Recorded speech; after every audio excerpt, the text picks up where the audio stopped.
Ó, então vamos dar início oficial, né? Hoje são 23 de setembro de 2022. A gente está recebendo a doutora Raquel Silviano Brandão Correia Lima, para poder falar sobre prolapso apical, tips and tricks.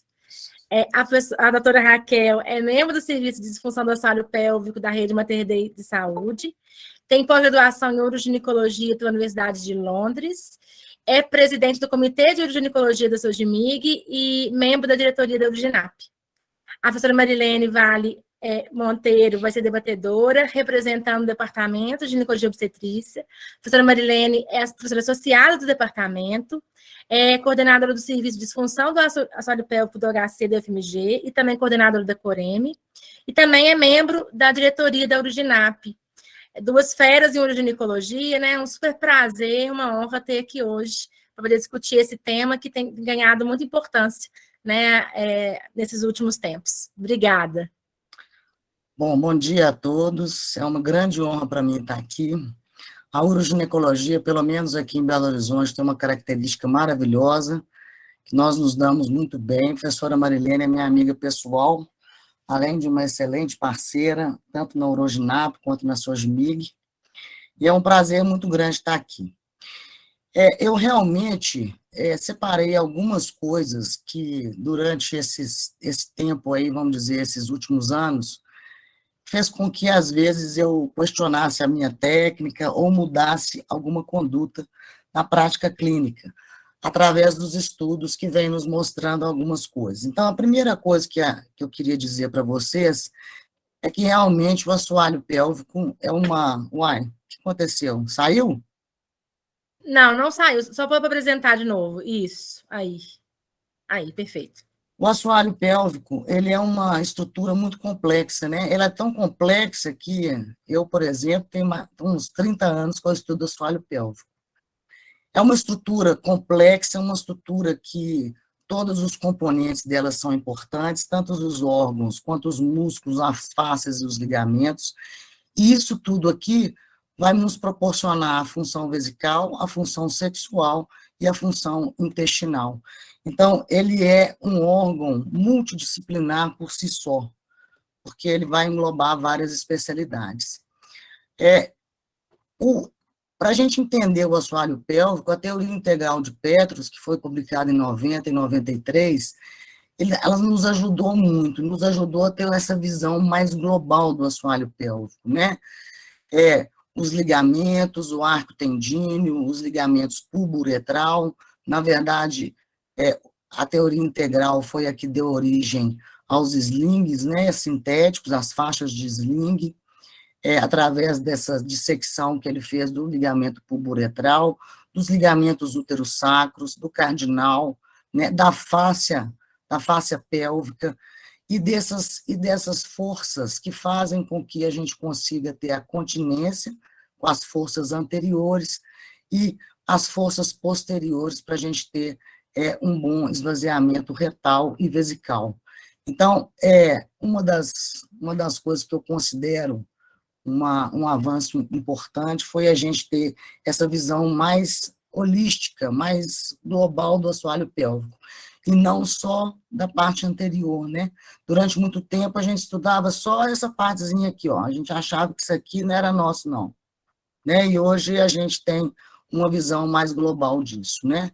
E a teoria integral diz exatamente isso, que para a gente ter uma função adequada, a gente tem que ter esses compartimentos todos em equilíbrio, e essas forças musculares e esses ligamentos íntegros, e fazendo toda a sua parte em toda essa dinâmica do assoalho pélvico. Nós temos também um sujeito que, vamos dizer, a gente considera o nosso guru lá da uroginecologia, que é o professor John DeLancey, que fica em Chicago, e ele é um sujeito que estuda muito o assoalho pélvico através de ressonância dinâmica, e nos fez também ver algumas coisas importantes. Por exemplo, quando você tem a lesão do músculo do elevador do ânus, a coisa que primeiro acontece é a abertura desse ato genital, que no ultrassom é medido também na ressonância, e a gente pode medir, como vocês vão ver para frente, no exame clínico. A partir do momento que esse ato genital ele abre, esses ligamentos aqui, ó, eles não dão conta de sustentar todas essas estruturas. E aí a gente começa a ter a exposição da vagina e o prolapso, né? Esses estudos de ato genital, eles são bem interessantes porque eles mostram também que quanto maior o hiato genital no exame clínico, maior a probabilidade da paciente ter o que a gente chama de avulsão, ou seja, o desgarramento do músculo do assoalho pélvico, ele desgarra principalmente aqui na sínfise púbica. Essas lesões são lesões muito por causa de parto, né? E a gente ainda, infelizmente, não consegue nem prever elas antes do parto e nem tratar elas depois do parto. Então, hoje, o The Lancet, e aqui são slides do Peter Dietz, que é um outro estudioso, enquanto o The Lancet estuda na ressonância, o Peter Dietz, ele estuda no ultrassom. Então, são duas pessoas que vêm tentando estudar como que a gente poderia recolocar ou reinserir esse músculo avulsionado na sínfise púbica. Avulsiona na sínfise púbica porque o músculo pubo-retal é o músculo mais esticado e mais sofrido durante o desprendimento fetal. E, então, a gente mede o ato genital no ultrassom e também pode medir no exame clínico. Hoje, a gente considera que um hiato genital, que é o meio da uretra até a fúrcula da vulva, a fúrcula vaginal. Essa medida aqui, quando ela é maior que 4 centímetros, alguns trabalhos, não são todos, não é uma coisa unânime, mas eles mostram que essas pacientes elas têm mais chance de recidivar no prolapso. Então, daí a gente vê a grande importância que tem essa estrutura que tem 3 centímetros, é um quadradinho, né, de 3 centímetros, que é o corpo perineal. O corpo perineal, também estudos do The Lancet, ele mostra como que o corpo perineal estabiliza todo o assoalho pélvico, porque toda essa musculatura com essa fáscia se insere nessa estruturazinha que é o corpo perineal. Então, hoje em dia, uma coisa que mudou muito, primeiro, foi prestar mais atenção no hiato genital, no pré-operatório. Segundo, tentar fazer uma reconstrução desse corpo perineal o melhor possível para nós, porque isso aqui estabiliza e provavelmente, ainda não tem nenhum estudo assim científico provando isso, mas provavelmente essa estabilização ela é muito importante para a durabilidade das nossas cirurgias. Então, os fatores determinantes da instabilidade do assoalho pélvico, ele pode ser inervação, ele pode ser muscular, né? A gente sabe hoje que o muscular, através daqueles estudos de The Lancet, durante o trabalho de parto, ele é muito importante.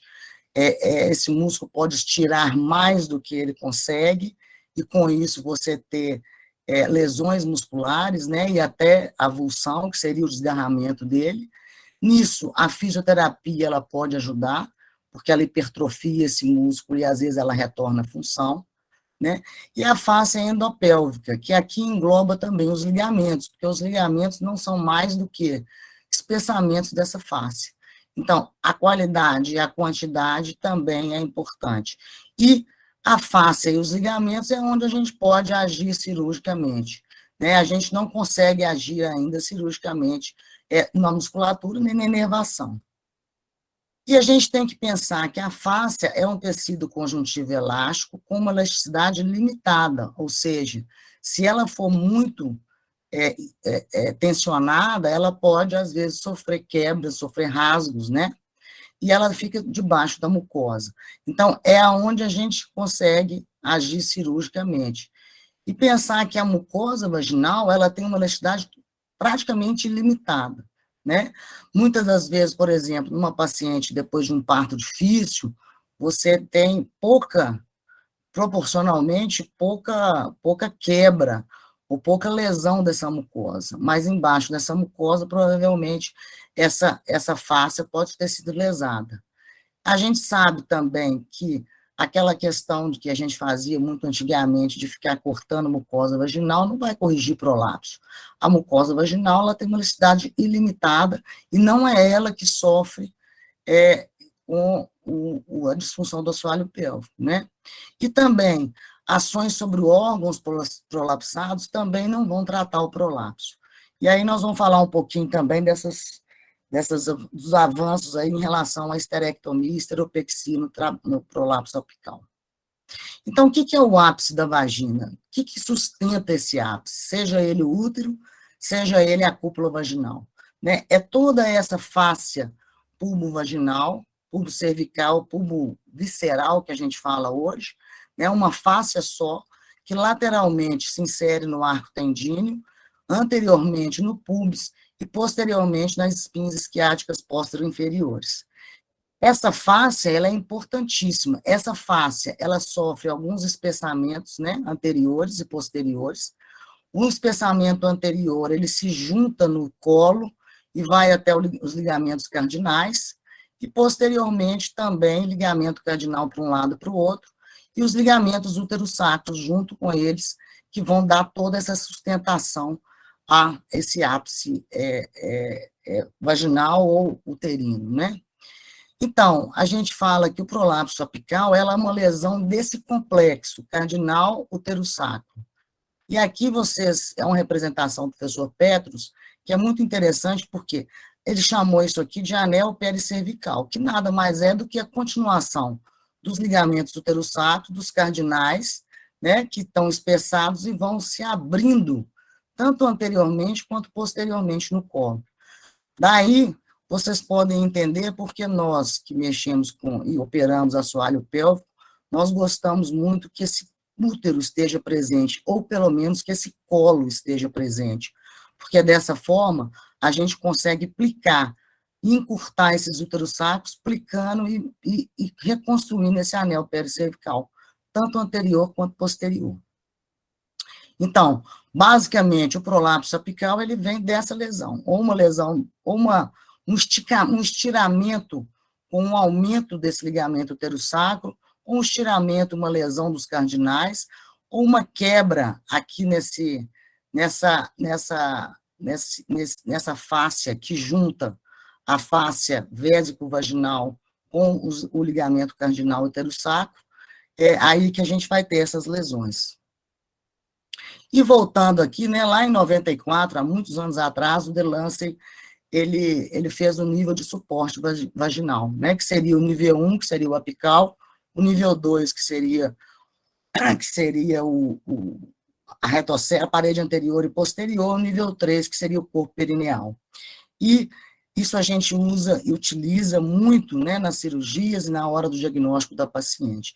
Então, o nível 1 é justamente esse anel pericervical com os espessamentos, tanto dos ligamentos cardinais quanto dos ligamentos uterosacros. O nível 2 seria a fáscia retovaginal e a fáscia vésico-vaginal, e o nível 3 seria o corpo perineal, que hoje a gente dá mais importância a ele do que alguns anos atrás, por causa desses trabalhos do Delancey.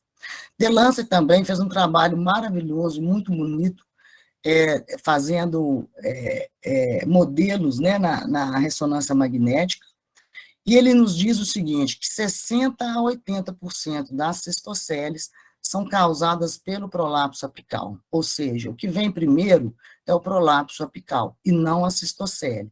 Então, dentro daquela raciocínio do slide anterior, quando você tem um dano, o hiato genital vai se abrir e esses ligamentos não vão dar conta de sustentar todos esses órgãos pélvicos. E aí você começa a ter, primeiro, um desgaste desses ligamentos. Então, primeiro, o prolapso apical, que esse prolapso apical, esse desgarramento apical é que vai causar a cistocele. Portanto, não podemos fazer uma correção de prolapso anterior e posterior sem corrigir o apical. Então, isso aqui foi uma introdução importante de uma regra, né, que a gente utiliza muito. Isso aqui é um slide do professor Palma, que eu acho que mostra bem o que é isso, né, como se fosse uma pedra angular.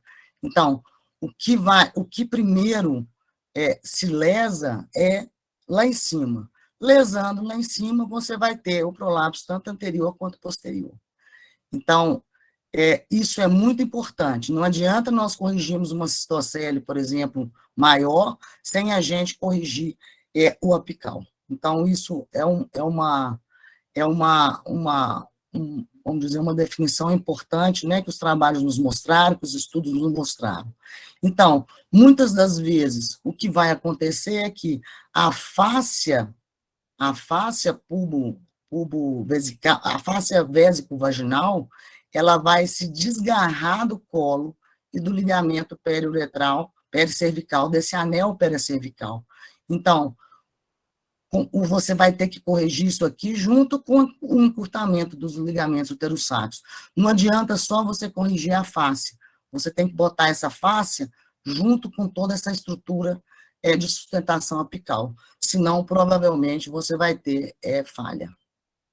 Então, se a gente for dividir as lesões da parede anterior, estou falando mais de parede anterior aqui, que parede anterior é um grande desafio para nós, que é o lugar que mais recidiva e é o lugar que eu acho que a gente opera pior, ou que a gente consegue reparar pior.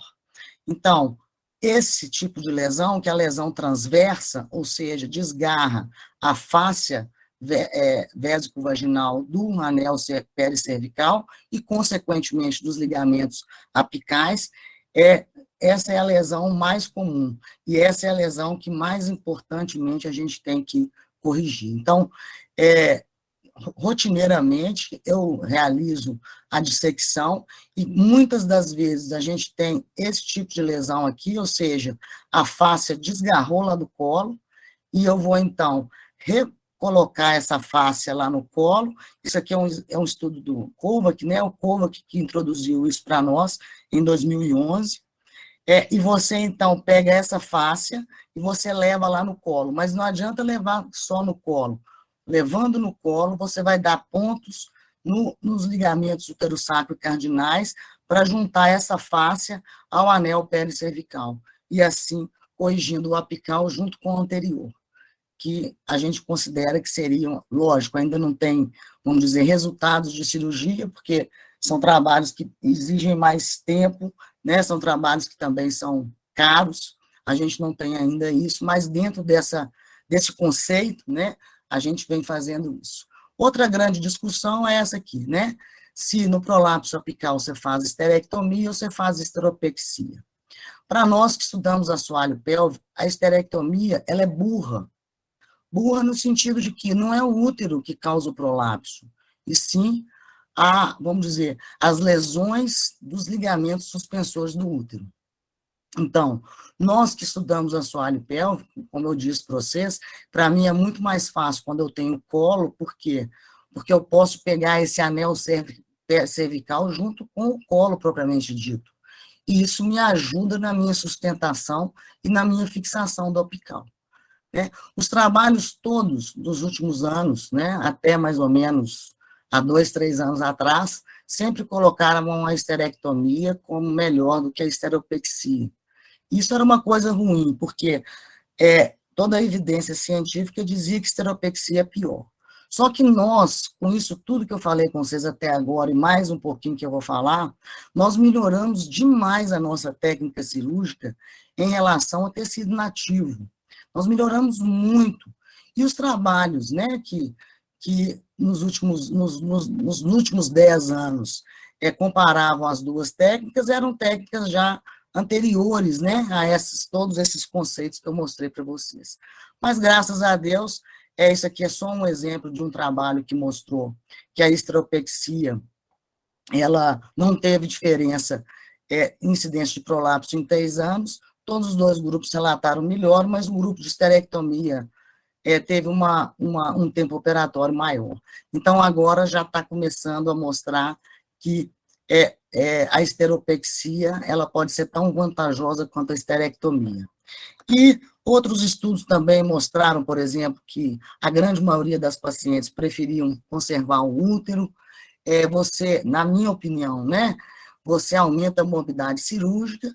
Agora, claro, nós sendo cirurgiões, né, os cirurgiões, eles gostam de, para quê? Deixa, vamos tirar tudo. Os oncologistas falam, não, vai ficar o colo, vai dar câncer de colo.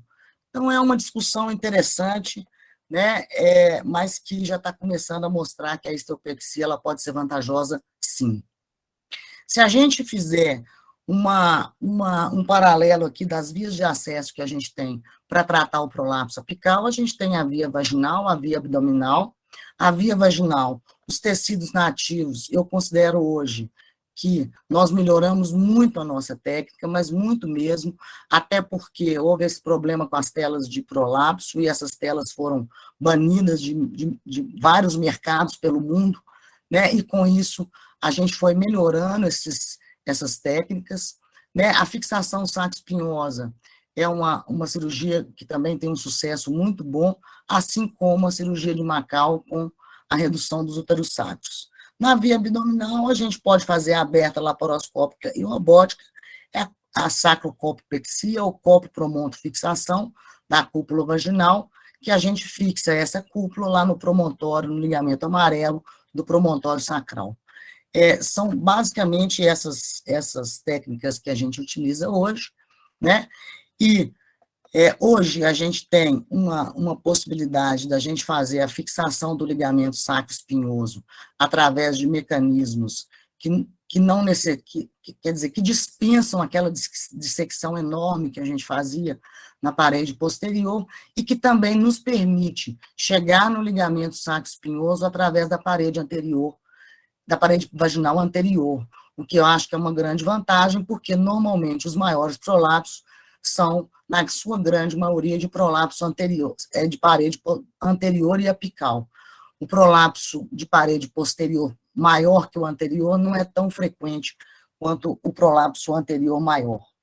E a gente pode realizar isso através de uma faixa, ou a gente pode realizar isso, que eu tenho realizado com mais frequência, que é através dos pontos. A gente usa o mecanismo para dar o ponto.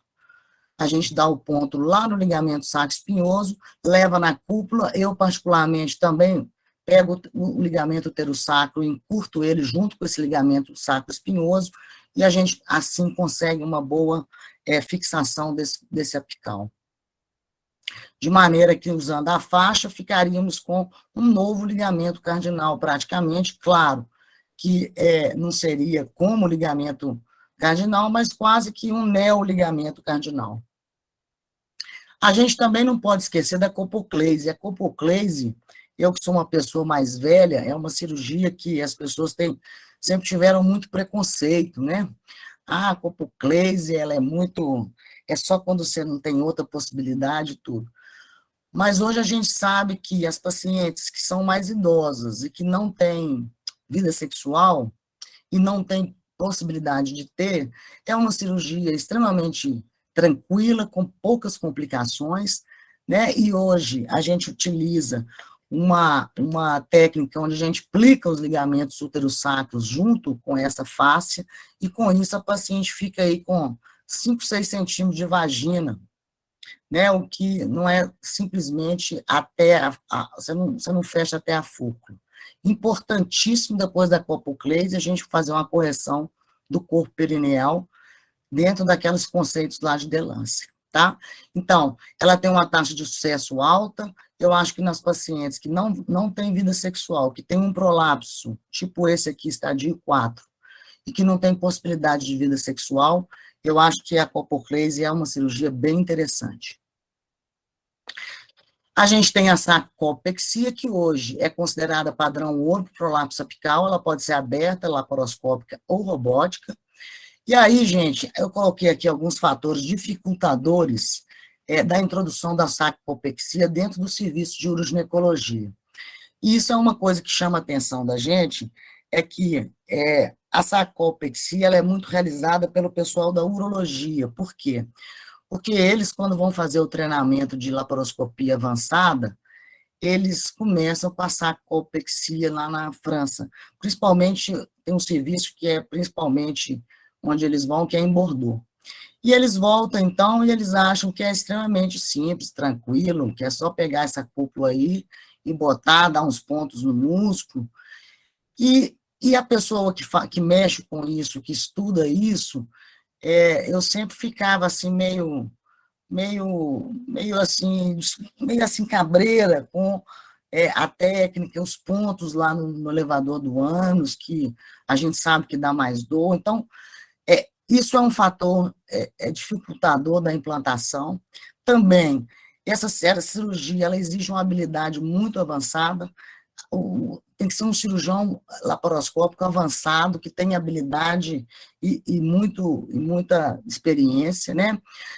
O promontório sacral é uma estrutura que o ginecologista não está acostumado com ela, nem o ginecologista mais avançado, nem aquele que faz linfadenectomia, ele não necessariamente ele está totalmente, vamos dizer, familiarizado com o promontório sacral. Na sacopexia, você tem alguns landmarks que devem ser seguidos, né? Tem que dar muito ponto na laparoscopia, isso também dificulta. O ponto da laparoscopia não é uma coisa simples nem fácil, né? Tem que dar alguns pontos na parede anterior, alguns na cúpula, alguns na parede posterior, e todos os trabalhos mostram que a curva de aprendizado da sacopexia ela é longa. E o que eu falei antes, exímios laparoscopistas, eles às vezes não têm experiência nem com cirurgia vaginal, nem com prolapso, né? Quer dizer, não estuda especificamente o prolapso, que eu acho que é uma doença bastante complexa, muito desafiadora, e que muitas vezes a gente tem que reconhecer, tem que ter a humildade de dizer que a gente às vezes corrige anatomicamente, mas a paciente fica com disfunções também no pós-operatório. Então, isso sempre me preocupou muito, mas eu também achava que nenhum serviço de uroginecologia que não fizesse a sacopexia, que não tivesse ela no seu rol de opção, também não seria um serviço completo.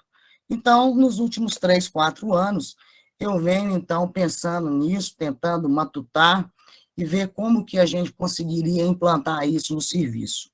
E eu cheguei a uma conclusão maravilhosa, né, que é o grande segredo, eu acho, de tudo, eu acho, na vida, né, que é o trabalho em equipe, né? Então, eu peguei 2 grandes exímios laparoscopistas, que aqui é a doutora Salo, não tem uma foto do professor Augusto, vulgo Gustin, que eu acho que está aí, tem que arrumar uma foto sua, viu, Gustin? Que ele também faz parte da nossa equipe. Eu montei uma equipe de sacopexia, que é um laparoscopista experiente, que é o Augusto e a Salva, uma coloproctologista, que também é ainda da Federal, que é a professora Kelly Busatti, e eu sou, segundo a Kelly, a Miss Vagina, aquela que fica na vagina e que fica orientando eles aonde que vai ser dado o ponto na parede anterior, aonde que vai ser dado o ponto na parede posterior, dependendo do prolapso daquela paciente individualmente. Isso aqui tem sido um trabalho muito bacana, muito legal. Eu fiz um grupo do WhatsApp, onde a gente discute os casos, nós também trocamos experiências, a gente tem um horário para a gente operar esses casos, e isso tem sido uma coisa muito importante. A Kelly está aqui por quê?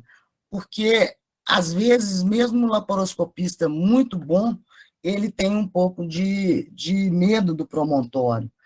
E existe uma cirurgia para prolapso retal e para defecação obstruída, que é a retopexia anterior, que justamente ela fixa a parede anterior do reto no promontório. Então, por causa disso, a Kelly prepara o promontório, a Sala e o Augusto preparam e dão os pontos da vagina, eu fico ali embaixo e no final da cirurgia, normalmente eu faço uma correção do corpo perineal, apesar de que os trabalhos até agora não terem provado que essa correção melhora o resultado cirúrgico. Mas, dentro daqueles conceitos do Delance, eu acho que é importante a gente corrigir o corpo perineal. Então, basicamente, o que a gente faz no serviço? Então, as pacientes que são operadas são pacientes que têm prolapso que vai para fora da vagina. Aquelas pacientes que vão até a carúncula um pouco antes, são pacientes que muitas vezes a gente manda para o tratamento conservador dependendo da disfunção que elas têm. Então, para tratamento cirúrgico, a gente considera que seria aquelas pacientes que têm uma protusão de vagina para mais de 1 centímetro além das carúnculas luminais. Então, seria o estágio 2 maior que mais 1 centímetro, estágio 3 ou mais. Então, essas pacientes, eu divido pacientes que têm vida sexual, pacientes que não têm vida sexual e que também aceitaram, né, gente? Que a gente tem que explicar para a paciente. Hoje eu utilizo algumas lâminas da Yuga para explicar para a paciente o que é cada procedimento cirúrgico. Então, essa paciente, ela pode ir para a colpoclese. Só faço uma observação que, se for uma paciente jovem, às vezes é preferível você fazer uma coisa mais definitiva do que a colpoclese.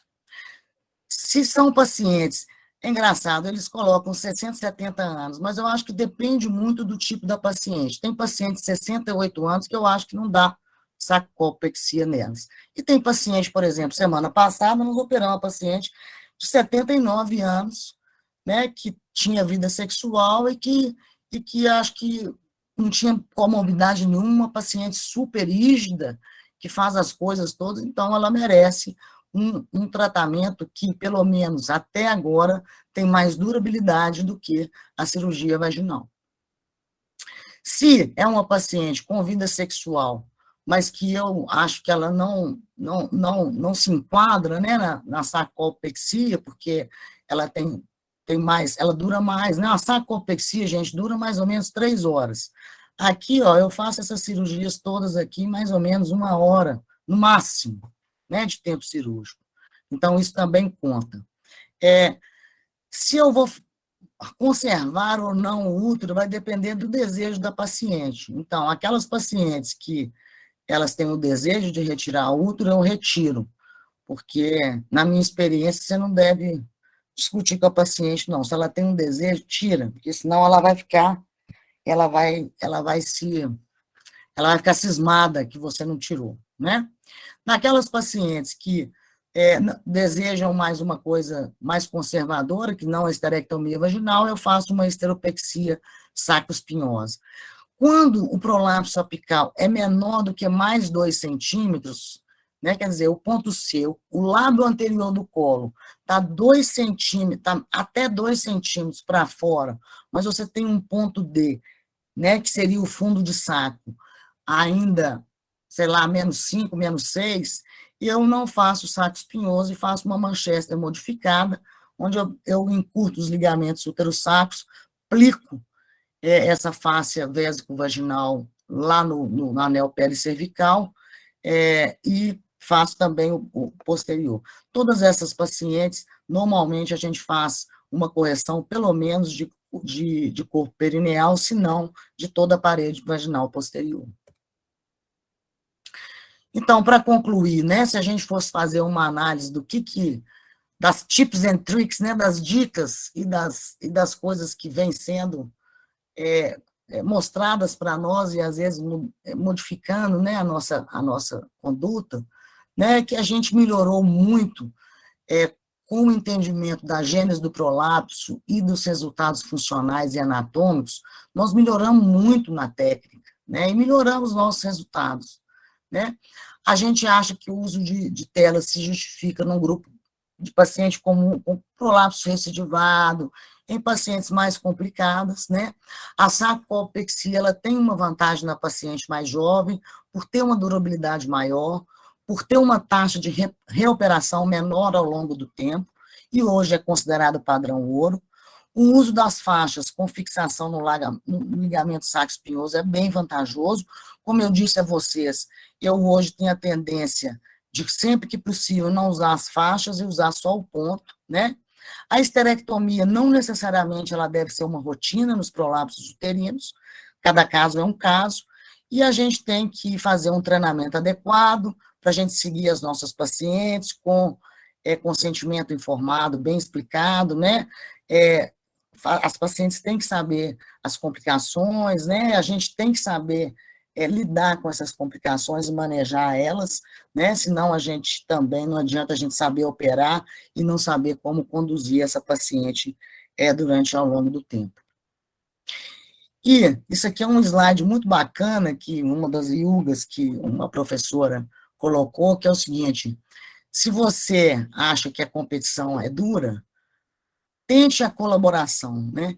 Eu acho que a uroginecologia é uma parte da ginecologia que é que mais precisa de colaboração entre profissionais, né? Que é mais multiprofissional. E esse meu pensamento ele tem dado muito certo na condução das nossas pacientes, porque quem ganha com a colaboração e com o trabalho multiprofissional é a paciente. E o que a gente quer é que a nossa paciente esteja sempre ganhando algo a mais pelo nosso estudo. Não adianta estudar e não melhorar o nosso tratamento e os resultados para a nossa paciente, né? Muito obrigada, gente. Foi uma honra muito grande estar aqui hoje. Eu acho que eu tenho grandes amigos aí na UFMG e, e foi uma honra muito grande estar aqui hoje. Raquel, você pode ter certeza que a honra é nossa, viu? De escutar, né? Essa expertise mesmo. E eu fiquei muito feliz, a aula sensacional, te agradeço muitíssimo. Vou abrir para a professora Marilene, eu sei que vão ter várias dúvidas, porque é um assunto que gera dúvida, né, professora Marilene? Obrigada, Raquel. A aula foi ótima, né? A gente está aqui com muitos participantes, logicamente, para te escutar. E eu acho muito bom, Raquel, quando a gente assiste uma aula que traz a teoria, mas de quem faz também, sabe? Porque esse eu acho que é um grande diferencial. É uma estrada que já tem um certo tempo e a experiência, nós vivemos períodos aí de booms do sítio específico, depois booms de tela, boom, né? E agora eu acho que a gente está vivendo esse momento de valorizar o trabalho multidisciplinar, que você colocou muito bem, né? O assoalho pélvico, a gente precisa dessa multidisciplinaridade que a gente tem nas equipes de excelência em uroginecologia, e vale a pena falar isso, porque a gente quer fazer correção cirúrgica, mas a gente quer fazer manutenção da função, e eu acho que você foi muito feliz em valorizar isso, o quanto que os estudos em assoalho pélvico, né, a gente está vendo colegas aí, Delroy está aí também te assistindo dentro do bloco cirúrgico, pelo que eu entendi, e a gente quer manter função, e função justamente porque a gente está tratando cada vez pacientes mais jovens, né? Você falou muito bem, Raquel, da reconstrução do corpo perineal, que a gente tem os estudos têm mostrado, e valorizar que reconstruir o corpo perineal não é fechar períneo, né? Você mostrou a elasticidade da vagina, então não adianta nada a gente fechar um corpo perineal e não reconstruir o prolapso anterior e o apical, né, que vem junto, porque ele vai sair para fora, mesmo que você deixe um hiato genital de 2, 3 centímetros, a pressão, a elasticidade vai fazer isso, né? E acho muito importante. E aí vem a discussão da preservação do útero, né? Que eu acho que é o que motiva mais as discussões. E a gente tem que lembrar que, como você ressaltou isso, Raquel, mas como a gente está aqui com residentes, é bom a gente levantar isso, né? Que a gente precisa também diferenciar um colo hipertrófico de um prolapso uterino, a gente tem visto isso muito na prática clínica, né? Semana retrasada, a gente fez, né, a amputação do colo e não uma esterectomia vaginal, conservando, aplicando o anel pericervical, fazendo encurtamento do útero sacro com uma Querru. Então, assim, a gente está voltando a técnicas básicas, mas que são extremamente fisiológicas. Os fatores de risco dessa paciente, para você decidir na preservação ou não desse útero, né, na propedêutica endometrial, na propedêutica cervical, e porque a gente está tratando pacientes cada vez mais jovens, o que eu acho que mudou muito nos últimos anos, né, Raquel? A gente estava tratando prolapso de pacientes acima de 70 anos, e atualmente a gente tem tratado pacientes com prolapso mais jovens. E daí o avanço da sacrocolpexia, mas o avanço de manutenção de função. É uma cirurgia reconstrutiva, é uma cirurgia que a gente precisa lembrar disso e não simplesmente ficar querendo um ponto ótimo anatômico. Nem sempre o ponto ótimo anatômico vai trazer melhora da função para essa paciente, igual você citou aqui, a paciente tem 70 e tantos anos e quer preservar sua função sexual, e é isso que a gente tem que valorizar. Se ela quer ou não tirar o útero, a gente também tem que escutar essa paciente, né? Então, acho que você ponderou super bem nesses desafios que a gente tem. Mas, assim, dentro desse TIPS e TRICS, a escolha ideal para você fazer a preservação do útero num prolapso estádio 3, o estádio 2, né, igual você colocou, que sai 1 centímetro maior além do introito vaginal. Qual que é o perfil de paciente que você consideraria de eleição? Eu sei que é a pergunta que vale 1 milhão, mas é a sua experiência que eu quero escutar, que eu acho que essa troca que é bacana. Novamente, obrigada, Raquel. Obrigada, viu, Marilene? Marilene é uma amigona, né? A gente hoje tem uma turma aqui da Urgineco, o Múcio está aí também, né, Múcio? Mariana, Laude também, são pessoas... Ah, o Múcio entrou, não vi que o Múcio entrou. A gente está sempre junto. Eu não posso perder essa chance de ver a Raquel falando, não, gente. Tá doido. Débora está aí, que é da nossa equipe de Urgineco. A Débora, que é uma pessoa também excelente, uma menina muito boa, né? Ô, Marilene, durante muito tempo, né, até 2 anos atrás, eu não tinha uma equipe de sacolpexia, né? Então, eu só fazia vaginal, praticamente. E, com isso, eu estabeleci que, quando o prolapso apical era menor do que 2 centímetros, ou seja, mais estadio 2, né, eu fazia Manchester modificada. Quando esse apical era maior que 2, eu achava que tinha que fazer um reforço com saco espinhoso. Qual que seria essa paciente? Paciente que tem vida sexual, paciente que prefere, que por algum motivo, ou por comorbidade, ou porque ela não quer fazer uma coisa maior, ela queira fazer por via vaginal, que ela não tenha, obviamente, nenhuma doença uterina, né, eminente, né, e que ela também não queira tirar o útero, né?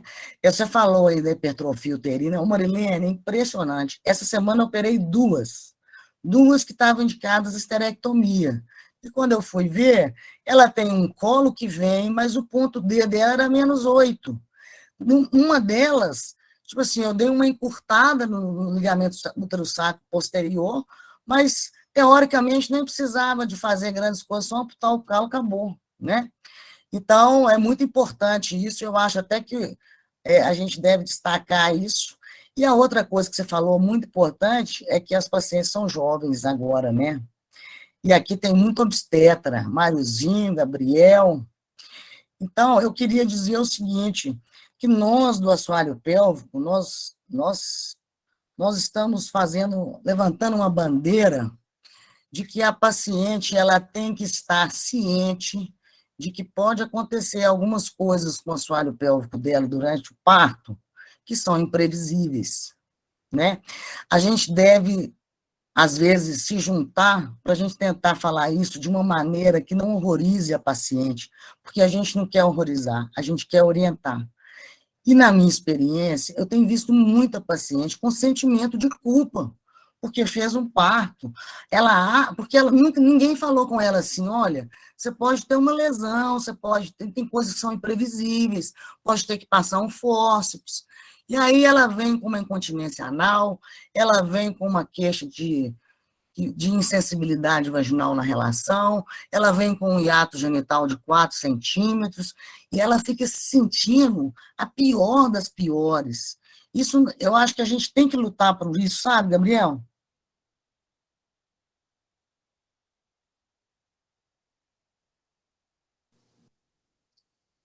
Sim. Está sem som, Gabriel.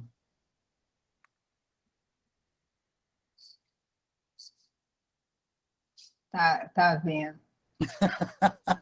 Mas eu acho que esse é o desafio também do volume uterino, sabe, Raquel? Enquanto o Gabriel volta aqui com som, Por exemplo, a gente já teve uma paciente que a gente preservou o útero, mas aí o volume do útero veio pelo fundo de saco posterior, né? Entendi. Quer dizer, que é a libertação. Então, eu acho que é muito importante ver esses critérios volume, né? clínicos, não só o tamanho do colo, mas o volume do útero. Eu acho que é fundamental a gente ver isso. Com certeza. O Gabriel conseguiu. O som do Gabriel, tadinho. Por O quê? Delroy quer falar da esterupexia?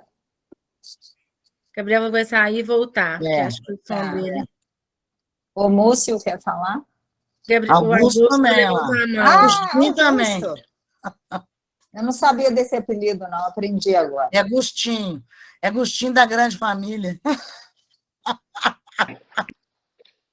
Não, o que eu ia falar é que, primeiro, agradecer a Raquel pela oportunidade que ela me deu em participar do grupo, né, Raquel? Eu acho que a gente tem tido experiências maravilhosas, aí, tanto do ponto de vista assistencial quanto social mesmo. Se a gente contar os casos das nossas cirurgias aqui, vale muito o riso, né? Mas o que eu acho, até pegando o gancho da reunião que a gente teve semana passada aqui, que foi com o professor Aguinaldo, que é importante a gente ressaltar que mesmo com a complexidade e o porte da cirurgia, todos os princípios do protocolo ERAS, eles são aplicados nessas nossas cirurgias e a gente tem tido bons resultados. Então, mesmo naquelas sacrocolpopexias que a gente também faz esterectomia laparoscópica associada, a gente consegue liberar paciente com menos de 24 horas de internação.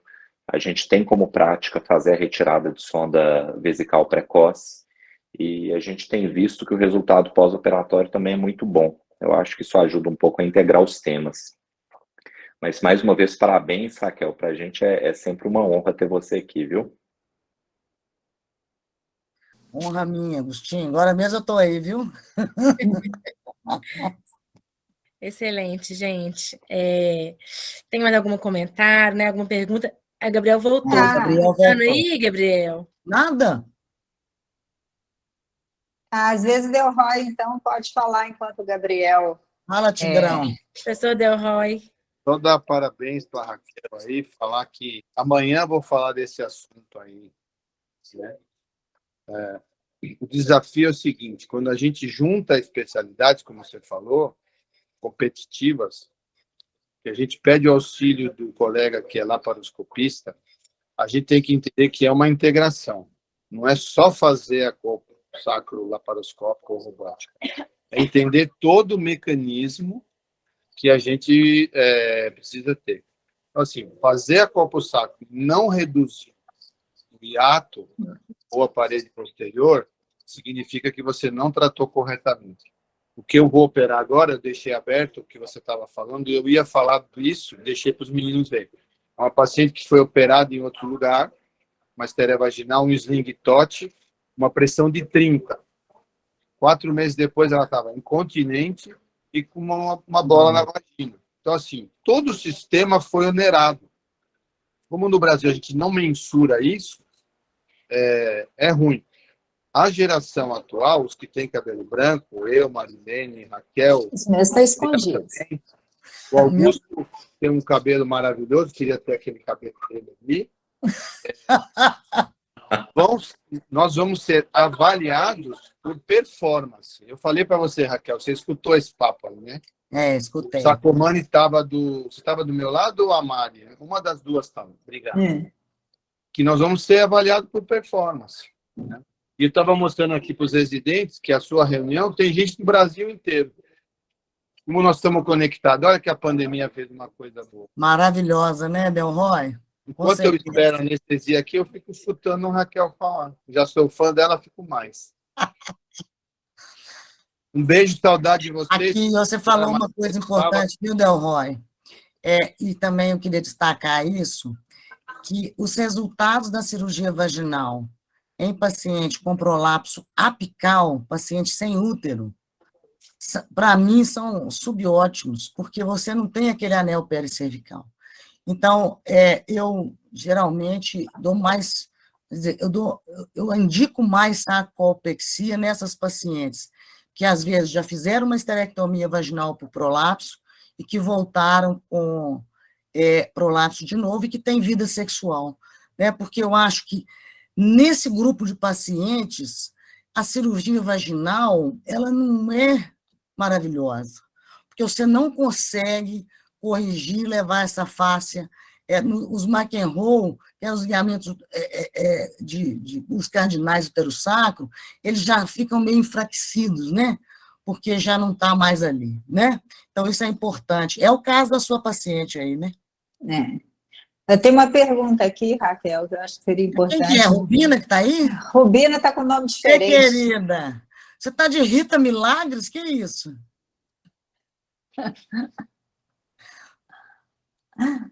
Mas, Raquel, tem uma pergunta aqui do professor Rubens que eu acho muito bacana a gente falar. O Rubens está triste porque o Cruzeiro subiu de volta, vocês vão perder de novo, hein? Os atletas vão acabar. Não, eu vou fazer uma aposta com você. Quanto tempo que o Cruzeiro vai ficar na Série A? Bom, mas vamos lá. O professor Rubens está pedindo para a gente comentar a fisioterapia do assoalho pélvico no pré e pós-operatório. Como é que isso funciona? Você quer comentar para a gente? Como eu falei lá no meu slide, eu só opero paciente que tem mais de 1 centímetro para fora. Tchau, Delroy. 1 centímetro para fora dos carúnculos himenais. As pacientes que têm um prolapso, seja ele qual for, até a carúncula himenal e tem disfunção de assoalho pélvico, ou seja, tem algum sintoma urinário, intestinal ou sexual, eu mando para fisioterapia de rotina. Explico para elas, às vezes elas vêm com indicação cirúrgica. Eu falo, não, eu acho que ainda não é para cirurgia.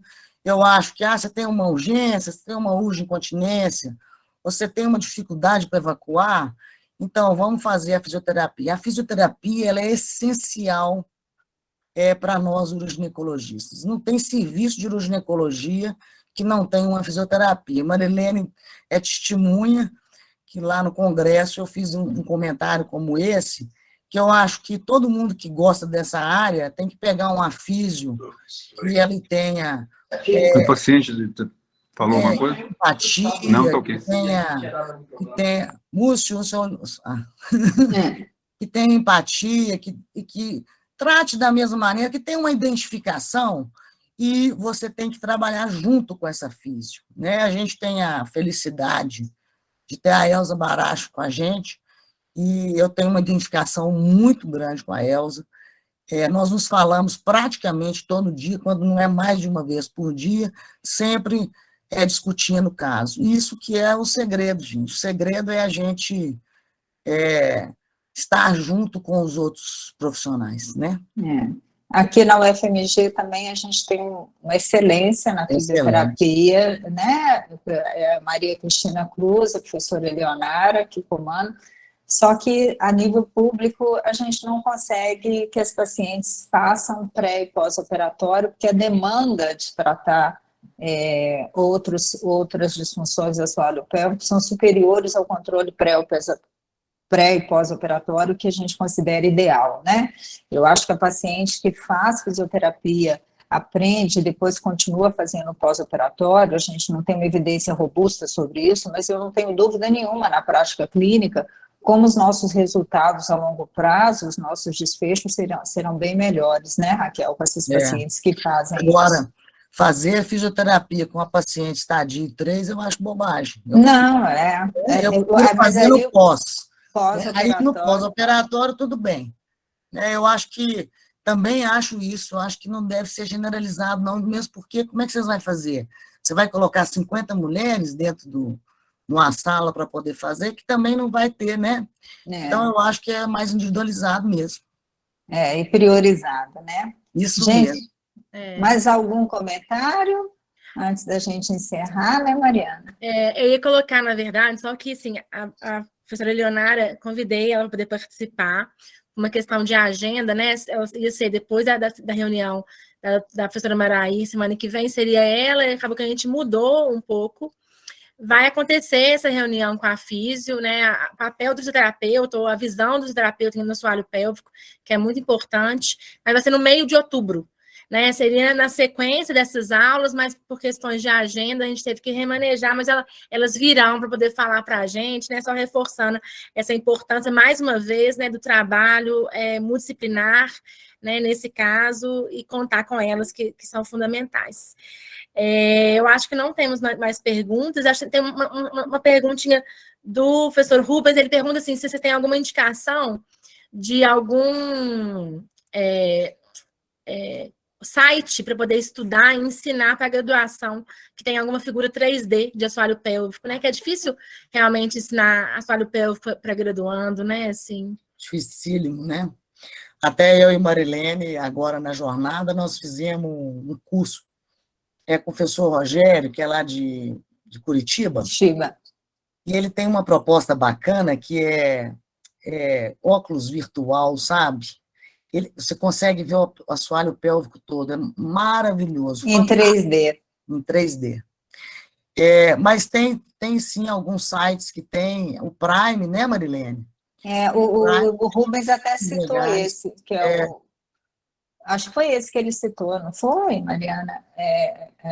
Isso, porque esse ele conhece, mas teria algum outro, né? Assim, eu vou te mandar, Mariana, o The Lancet, ele tem um canalzinho no YouTube que também tem umas coisas bem interessantes. Além de cirurgia, tem aula de anatomia, sabe? Vou mandar para você. Eu mandei para você, Marilene? Mandei na época do The Lancet veio cá, eu mandei, mas vou mandar de novo. Tá, João. Vai ser ótimo. Tá. Então, eu vou agradecer, né, assim, novamente, uma super discussão também, valeu muito a pena. Acho que a gente ainda vai, né, a Raquel falou e frisou, a curva de aprendizado é longa para quem está começando, mas a gente precisa fazer, até para poder tratar as pacientes que estão tendo indicação mais precoce do que a gente via há alguns anos atrás. Então, eu agradeço demais. Raquel e Marilene, todo mundo que comentou esteve aí presente, e realmente o Deroy falou. Tinha gente do Pará aqui, tá, Raquel? Lá do Porto Dias, não só as meninas, né? Mas Valéria? A Valéria estava aqui também. Valéria. Ela entrou em algum momento, tá? Que é a presidente, né, da Associação Paraense de Ginecologia e Obstetrícia atualmente, né? Ela é uroginecologista também. Mas muito obrigada mesmo. Eu que agradeço, irmã. Eu mesma que agradeço. E que a gente tenha uma ótima sexta-feira. Tá bom. Obrigada a todos. Gente. Um beijão. Obrigada, Raquel. Muito obrigada. Bom dia. Tchau. Tchau.